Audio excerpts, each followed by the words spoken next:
თემი თუკა რა კავშირი არის და ჩვენ თავის ტვინს და პოპკორნს შორის.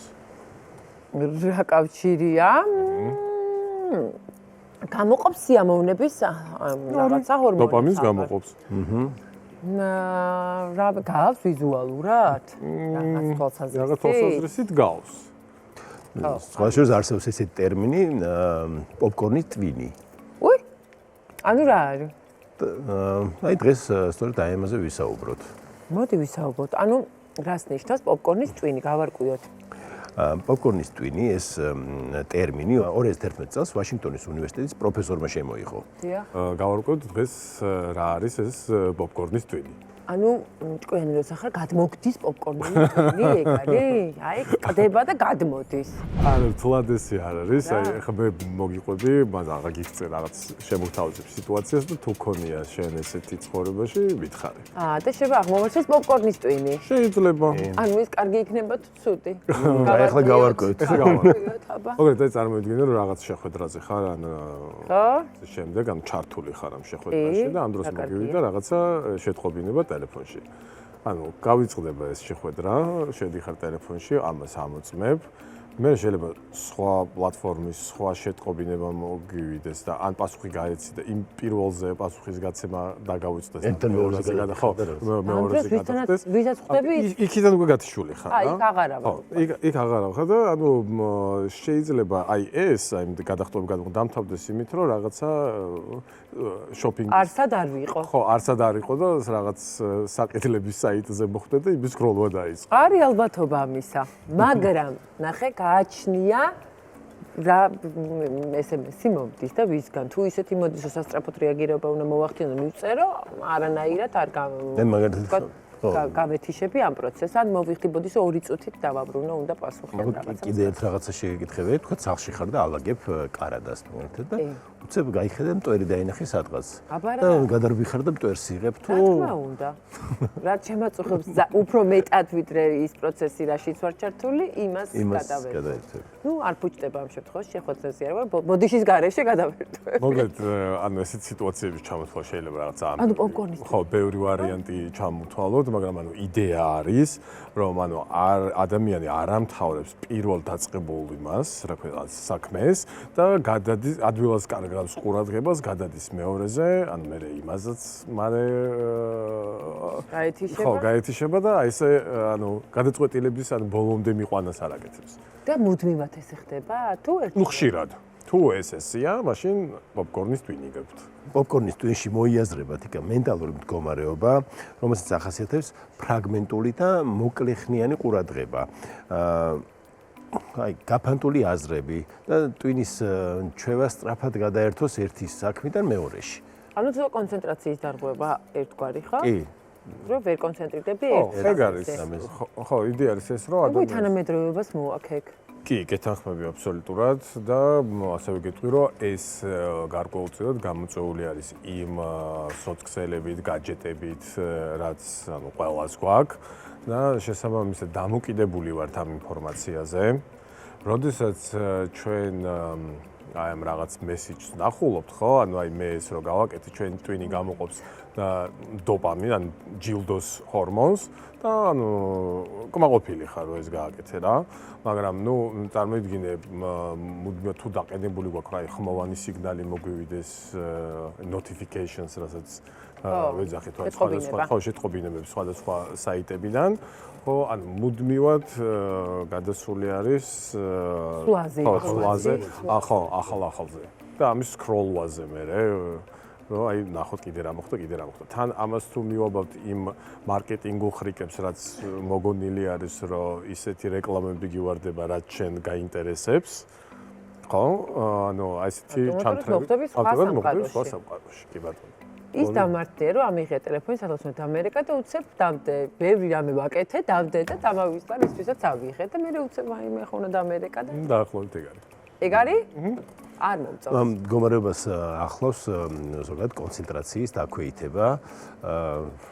ყურადღების დეფიციტი, შფოთვა, უძილობა, ინფორმაციით ვიტვირთებით და ეს ინფორმაციის გადატვირთვაც არის და შესაბამისად ეს ყველაფერი ცხოვრების ხარისხს აფუჭებს. კალიფორნიის უნივერსიტეტის კვლევის მიხედვით, იკა 2004 წელს ადამიანის ყურადღების საშუალო ხანგრძლივობა დაახლოებით 2.5 წუთი იყო 2004 წელს. 4 წელს 20 წლის წინ, მერე? ეს მონაცემები ეხლა სანამდე შემცირდა. 30 წამი. 40 წამი, კი ბატონო, 40 წამი. TikTok-ის ბრალია გეუნებით, მაგის მოკლე ხარტი ვიდეოების ბრალია და მე ყველგან წამოვიდა ეგ, რომ მეტი კონცენტრაციის უნარი აღარ გვაქვს, ინფორმაციას ვეღარ ვიღებ. ხო, იმდენი ინფორმაციაა, რომ უკვე ვეღარ კონცენტრირდებით, თუ ეხა ძალიან არ დაგაინტერესა ალბათ და ამიტომ არის სკროლვაც რო ჩქაჩქა გამოხვალ შეყოლა აქ. ანუ ყველას გვაქვს პოპკორნის ტვინი თუ მარტო მე მაგ ჯერჯერობით. გვი პოპკორნის ტვინებენ. პოპკორნს გვიდებენ ტვინში. ხო, პოპკორნს გვიდებენ ტვინში, რო ანუ ეს ანუ 20 წელში მოვედით აქამდე და 2 წუთით დავკარგეთ ნების ყოფა 2 წუთი, ანუ როგორ დაგვიმოკლდა ასე. ანუ ღრმა ანალიზის უნარს აკარგირებენ ადამიანს. მასა ხდება ადვილად მართვადიან, იმიტომ რომ შენ თუ ანუ სწრაფ მიაჩვი, ანუ სწრაფ გადაწყვეტილებებს და უცებ გადახტომებს და არა გააზრებას იმ ინფორმაციის რეალურად, რაც აიკითხე, რატო წაიკითხე, რატო. ეს ხო ისეთ პრობლემური იყო. ისეთ პრობლემური იყო, ხო, ანუ უფრო ესე იგი მარტივი გახდა. ხო, უფრო დამოკლდა. ეს არ არის კაი ამბავი. ხო, და სხვადასხვა აი თანამედროვე ადამიანი დღეში აღმოჩნდა, რომ ეკრანთან მინიმუმ 7 საათს ატარებს. აბა. და ჩვენ ცხოვრების რო დავითვალოთ 17 წელს წარმოადგენს ეს ყველაფერი. 17 წელი ეკრანთან. ბევრია ძალიან. ძალიან. ხო, ძალიან ბევრია. და ეს არ შეიცვლება უკეთესობისკენ. ეს მზარდი იქნება ალბათ ეს ტენდენცია. ხო, და ნუ ამ ინფორმაციულ ეპოქაში ვართ, ხო, ახლა ჩვენ და ეს ჭარბი ინფორმაცია, ჭარბი და ხშირად ძალიან არასაჭირო ინფორმაცია, უბრალოდ ანუ აი როგორ გითხრათ, გადატვირთვა მიდის ტვინის რა, ანუ აი სხვადასხვა აი მუდმივად რაღაც ინფორმაცია ის ხო იმან ხომ და გაიაროს, ანუ ის გრძელვადიან მეხსიერებაში რომ ჩაჯდეს. ხო, არ ჩაჯდება რა, მაგრამ ის არხი გზა ხო და გაიაროს ტვინში რა. ქერქამდე და უკან დაბრუნდეს ან ქმედებაში, ან ფიქრში, ან რაღაცით ხომ დაბრუნდეს. და ანუ გადატვირთვას უკეთებ ტვინს და ვერ ასწრებს, ხო? არა, ზედაპირულად გაატარებს, ანუ უკვე ანუ არ დაფიქრდები, ესე რომ ვთქვათ რა. ხო, ტვინი აი თითქოს ეჩვევა მუდმივ ინფორმაციის მიღებას და შედეგად უფრო მეტ ინფორმაციას მოითხოვს და ისე სოციალურ ქსელში ეძებს ამ ყველაფერს და მან კი წრე იქნება, რომლის გარღვევაც ძალიან რთულია.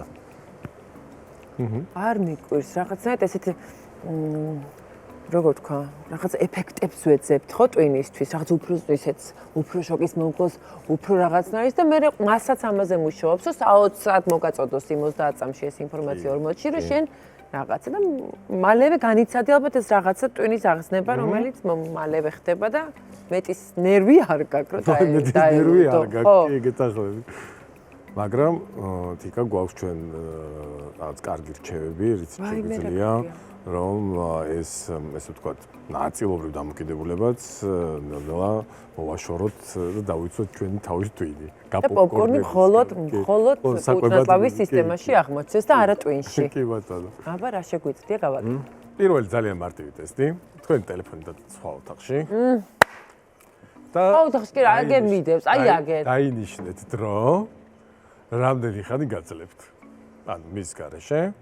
და აი თუ შეწუხებული ხართ და იმერისვენდეთ და მოусვენად ხართ და ასე შემდეგ, თქვენ გილოცავთ პოპკორნის ტვინი გაქვთ. ეხლა მითხარით რომ ყველა ეგრე ხართ. მე ეგრე ვარ. ეგრე ხარ? ლევან? მე ვცდილობ, აი მე მაქვს ერთი რაღაცა, ვთქვათ, ბავშვთან რო ვარ, აუცილებლად ვცდილობ რომ ტელეფონი არ მქონდეს. იმიტომ რომ ავტომატურად ტელეფონი თუ მაქვს, ბავშვთანაც ვარ, ხო, არა მეც რაღაცას ჩავიხედავ, იმას ჩვევათა მაქვს და პრაქტიკულად ძალიან ცუდია. და ვტოვებ ხოლმე და მე ვეძებ სად დავტოვე აღარ ვიცი, იმიტომ რომ ამასთან ვერთობი. და ვცდილობ რომ არ მოვაკლო, თქვა ყურადღება, იმიტომ რომ თვითონაც მიჩვეულია უკვე პატარაა, მაგრამ ტელეფონი ძალიან ინტერესდება სერიოზულად. სერიოზულად.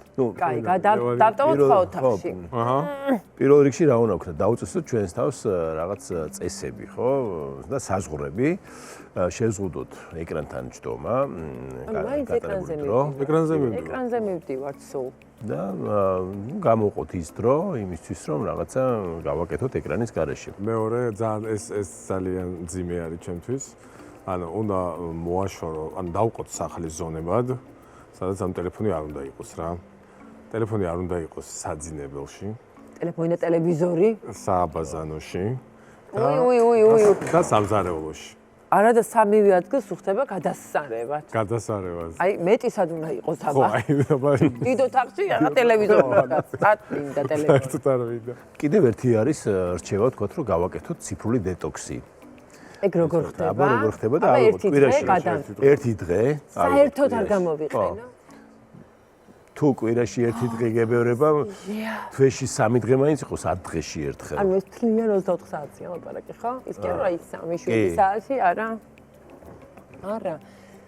დამეთანხმებით ციფრულ მოწყობილობას არ უნდა შეუძლებელია ეს. აი ძალიან ერთეულებს თუ გამოუვა. მაგრამ გირჩევთ. გავიგე მაგრამ. აი კი იქნება მე ხო. მე ცხოვრება შეიგრძნო. ხო, მე დაინახავ. კი, დაინახავ რა მხელა დეფიციტი. როგორ არის რა კარგი ოჯახის წევრები ყოლიაო. ხო, კიდე ერთი ესეთი ხრიკი რომ გამორთეთ ხმოვანი შეტყობინებები. ხო, რა ყოველ წამში არ მიეპინა. და ასე შემდეგ და ეგ არ მაქვს მეც არ მაქვს ხმოვანი. ერთი რაღაცა რაც არის. და აი დავუშვათ ელექტრონული პოსტის შემოწმება ან რაღაცა გამოყავით დრო, როდესაც აი მარტო აი ამ დროს მაგას ხო შორს მე ვაკეთებ, რომ ანუ ესე მეილზე სულ შევიდა რაღაც მიმოწერა. ნუ თუ ავიღებ, არე მეილსაც ვნახავ, ვაკეთებ მე. არ ვნახავ, იმიტომ რომ არ მივწერ საღამოს მაგალითად. არავის არ მივწერ. ხო, 7 საათი არასამუშაო საათებში. არასამუშაო საათებში ნახო დილით და ნუ მე შესაბამისად.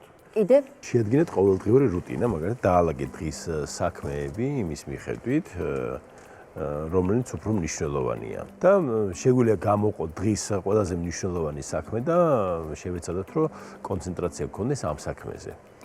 ნუ პრინციპში ხა კი ვართ ეს ახლა რა ჩვენი საქმე როცა გვაქვს კიდე კარგია ჩვენი საქმე ძალიან გვიცავს იმისგან რომ თუმცა არის ხოლმე შემთხვევები რომ ამ საქმეშიც შიგადაში კი აუცილებლად სხვა რამეზე გადავერთვებით ხოლმე და აი ეს უნდა რამდენად შევეცადოთ რომ მოვიშოროთ ეს თვისება რომ აი ამ საქმეს ვაკეთებთ გავანებოთ თავი ეგრას. ხო, ნუ როგორც ანუ ყველაფერში და ყველაფრისთვის ფიზიკური აქტივობა არის ნუ გადასარევი ჩვენთვის, ჩვენი მენტალური ჯანმრთელობისთვის და ოღონდ ნუ კაი მუსიკა მოусმინე, ისე ირბინე მაგალითად, მაგრამ ნუ აი ესე ნუ ირბედ რა თან ვიდეოს უყურე და თან ვირბინე, ანუ მაგას ჩვევაში ნუ გადაიდან. ერთი შეხედვით. არცეც არ გვინა პოპკორნის ტვინი გქონდეს და ერქვას ამ ჩვენს ტვინს პოპკორნის. ნუ გავარკვიოთ რა არის პოპკორნის ტვინი და აქედან გამომდინარე არცერც არ გვინა, თუმცა ყველა ვართ ამ უდიდესი რისკის წინაშე და ყველას პოტენციურად გვემუქრება თუ უკვე არ ქვია ასეთი ტვინის მქონენი, ხო. გაპოპკორნება დაწყებულია მოკლედ.